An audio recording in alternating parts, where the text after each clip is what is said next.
vraiment fait évoluer le projet sur des petits espaces pour arriver à dire beaucoup de choses sur peu d'espace. Vous verrez, il y a 8 mini-sections dans un espace contraint, donc on arrive à développer grâce à cette mise en espace, cette mise en lumière, qui essaye de respecter les objets au plus près et de montrer autant des objets très luxueux que des objets beaucoup plus simples, tout en les mettant sur le même niveau. Et cette couleur bleue qui a été choisie, qui est le bleu du mobilier national, pour mettre en avant ce musée. Et vous avez là une représentation de la carte de France, toujours après ce voyage, et puis une autre qui représente une vue d'Égypte, qui fait le lien, vous verrez, avec la carte blanche, qui est faite à un artiste contemporain et aux élèves du mobilier national, qui est dans le cours de l'exposition et qui traite d'un bivouac imaginaire pendant la campagne d'Égypte. Mais l'élément important, c'est que cet artisan de grand luxe, enfin la manufacture qui va fournir, ces éléments ne sont pas partis en campagne, mais ont servi dans les palais. Et on voit tout de suite la boîte de transport. Il faut savoir que tous les objets qui sont au mobilier impérial à l'époque sont capables d'aller d'un palais à l'autre. On vit d'un palais quand l'empereur s'en va, on en remplit un autre, et qu'on a déjà cette idée de mobilité, on sait déjà déplacer les objets les plus précieux pour l'empereur de palais en palais, avant même de se poser la question de partir en voyage et en bivouac. C'est vraiment tout un pan de l'industrie parisienne, puisque la plupart de ces fournisseurs sont parisiens. On a listé deux personnages simplement qui sont soit dans l'actuelle Belgique à Tournai et qui fabriquent des moquettes, soit à Strasbourg, mais très occasionnellement parce que l'empereur était passagé là-bas. C'est vraiment l'industrie parisienne qui a mis la contribution pour la fourniture de ce mobilier portatif, et je le disais largement, pour la fourniture du mobilier de la couronne, pour que ce soit fonctionnel. Et pour ça, les artisans font appel à leur imagination. Et parmi les nombreux personnages sollicités, on a des personnages comme le serrurier Marie-Jean de Souche, qui va inventer un lit de fer portatif. C'est peut-être un objet que vous connaissez parce qu'il est assez fameux. Il est dans l'imaginaire lié directement à la personne de l'empereur, et qui va donc développer un lit facilement transportable, qui correspond aujourd'hui à ce qu'on appelle des lits parapluies. Des lits parapluies pour enfants. Et en fait, il est l'inventeur de ce lit parapluie. Alors, il y avait des systèmes à peu près similaires à l'époque, mais chaque pièce était démontable, et on reconstituait le tout lorsqu'on arrivait sur place. Là, il s'agit d'un lit fait d'une seule pièce, qui rend les manipulations beaucoup plus simples. On va y venir. Vous voyez ici que c'est quand même un sacré tour de force d'avoir réussi à créer un lit pareil, qui se range dans son petit étui. Et en haut, il s'agit du sommier qui se tend au cadre du lit. Un sommier dit élastique, qui lui aussi est décrit dans le brevet d'invention, qui lui aussi bénéficie de vraies innovations.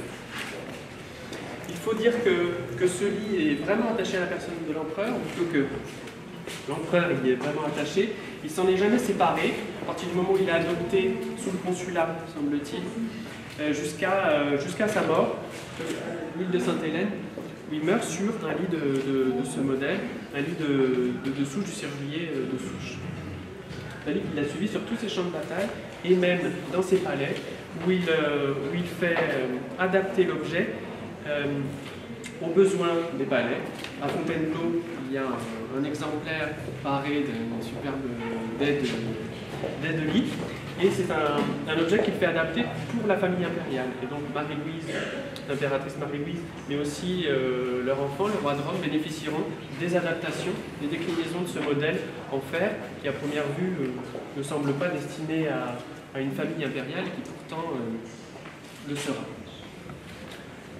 Voici pour le lit, qui est un des objets phares associés à la personne de l'empereur.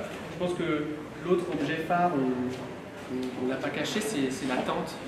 Donc cette tente, quand elle a été découverte dans les réserves du mobilier national dans les années 70-80, elle a été dite tout de suite de Napoléon, parce qu'elle correspondait et parce qu'on cherchait la tente de Napoléon. Les recherches actuelles, c'est-à-dire grâce à ces différentes expositions, permettent de dire que non, Napoléon n'a pas dessous. Pardon. Pour la bonne et simple raison qu'elle a été livrée finalement en 1835. Donc 1835, bien sûr, Napoléon était bien décédé, surtout plus empereur. Mais, ce qui explique pourquoi on s'est trompé, du moins on l'a attribué, j'étais arrivée moi à la même conclusion avant de trouver le document qui prouve qu'elle est en 1835, c'est qu'elle a bien sûr tout ce qui correspond à la campagne de 1808, et en plus son tissu intérieur date forcément d'avant 1806-1808, et donc il est bien empire, il est bien ce qu'a connu Napoléon dans son intérieur. Donc quand on la dispose comme ça, cela correspond et permet de voir le bivouac de Napoléon tel qu'il était, même si on ne peut pas assurer que Napoléon a dormi dessous. Et on sait, dans ce document qui prouve qu'elle a été livrée en 1835, il est bien spécifié qu'on va chercher un tissu ancien au gardien, les couvertures. Vous avez les 3 matelas, puisque Napoléon nous donne les 3 matelas. Ce qui est intéressant, c'est que dessus, je fournis également les matelas. Le matelas de crin, le matelas de laine et le matelas de plume. On avait l'habitude à l'époque de dormir sur plusieurs matelas, et en plus, c'est un moyen de s'isoler, une forme de confort. La plume, c'est le dernier en haut. C'est celui qui est en haut le plus dur. Ces éléments-là ont été reconstitués. Le lit est authentique. Les éléments textiles ont été reconstitués par les ateliers du Mobilier National sur des descriptions d'archives.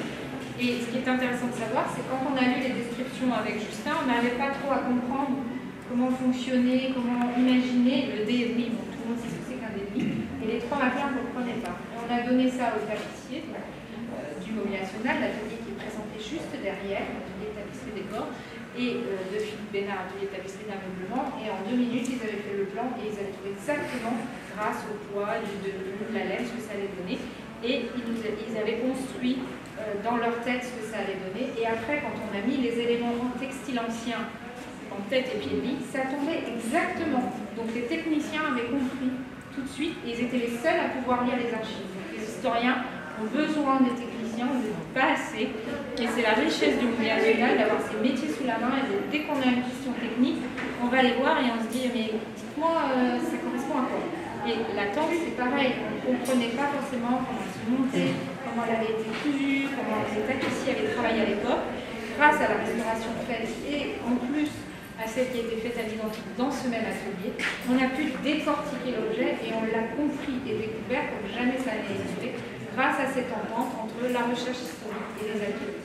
C'est ce qui est le cœur de l'exposition L'Esprit à la main qui continue après, et c'est en cela qu'on a installé le bivouac dedans pour rappeler qu'on a besoin de tous les métiers pour faire avancer la science, le travail, le savoir-faire, l'histoire d'une manière générale, et que c'est la force du métier national.